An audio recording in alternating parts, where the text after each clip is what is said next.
Hello, I'm Tim Millar, Vice President of ICMCI, and welcome to the Greenhouse IMC report for the 2013 Johannesburg Congress meeting.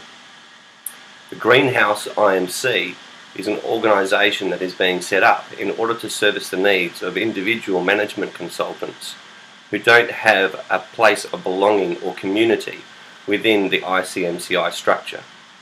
The Greenhouse IMC is a virtual IMC, and it's there for all management consultants around the world who are not already a member of an existing IMC that's a member of ICMCI, who would like to become a CMC and who would like to be able to have continuous professional development, belong to the profession and help build the community of CMCs around the globe.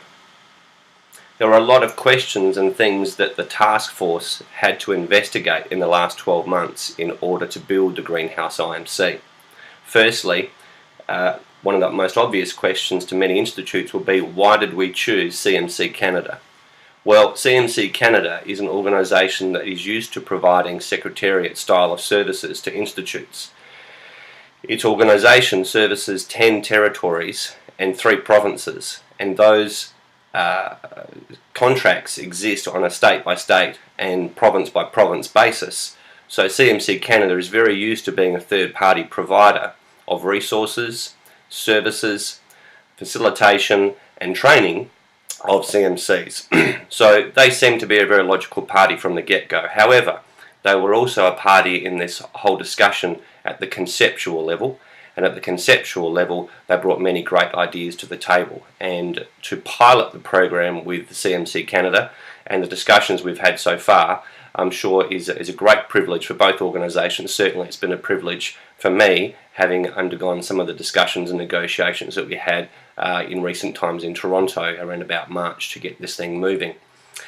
The Greenhouse IMC, we had to look at, does it need to be a separate legal entity? And there were many discussions on this, many investigations. This was in fact one of the primary concerns for us, was to make sure we got this structure right, because we didn't want to create a competitor to ourselves. We didn't want to create a competitor to our IMCs. We wanted to make sure that we had a structure that could be well controlled by ICMCI, but not one that got lost in ICMCI and lost its direction and lost its future.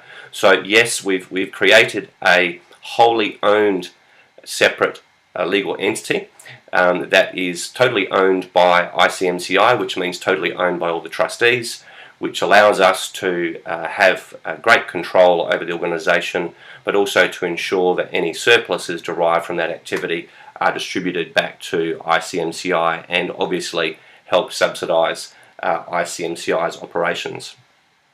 Will the global IMC have its own membership and its own president and the like? Well, people will be individual members of this organisation, but this organisation will be purely a service-based organisation. It won't be a member-based organisation. So there will be no opportunity for them to elect presidents. There will be no opportunity for them to elect let's say office bearers, because then they would become an IMC, and this is not what we're about. We're not about creating an IMC that can go everywhere. We're looking to really harvest and help those individual consultants who need to be put in a virtual IMC until such time as their country builds their own IMC. The questions also arose, who should govern this body? And the logical progression for us was that the task force who built this process in consultation with CMC Canada will be appointed the interim board, along with a couple of representatives from XCOM to see things moving. We do see an open and transparent process of building a governance structure that the trustees have input into, something where there is elections and the like, but we do need to also make sure that these people have a strong history of being involved with XCOM, being involved with CMCs, and there's going to be quite a lot of prerequisite criteria for us to meet to make sure we get the right people involved in the Greenhouse IMC.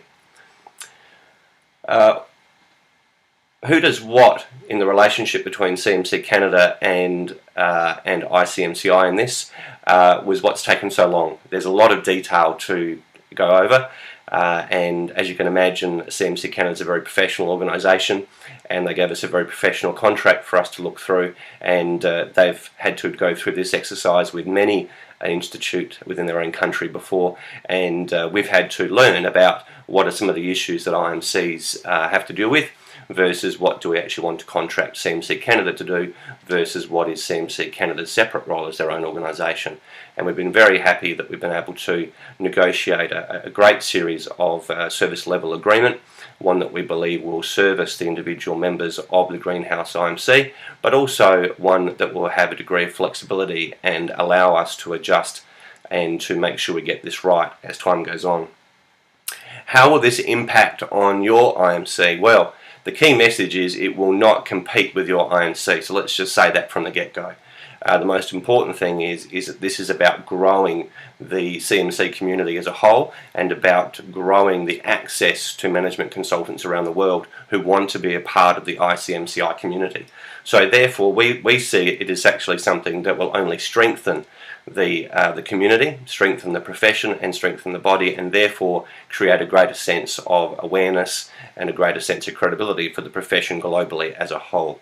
One of the great opportunities that your institute will have is the ability to actually provide training to the Greenhouse IMC members. And obviously there's contracts and there's commissions involved in that, but we'll talk you through that and give you more details about that as time goes on, so that you're aware of the process and you're aware of the know-how and you're aware of how to access this level of training. Where is the Greenhouse IMC right now? Well, we've taken a long time to get to this point, but we have negotiated a contract we're very happy with. The task force has been very active under Dwight Makovitz's leadership, and my role has simply been the conduit to XCOM, and it's been a very easy and pleasurable role for me. But what I've got to say is that the work behind the scenes has been tremendous. It's been not something that you'll see as evident, but in the next few weeks, once the final ink hits the agreement, the task force will be moving forward in developing marketing material, marketing collateral, the website.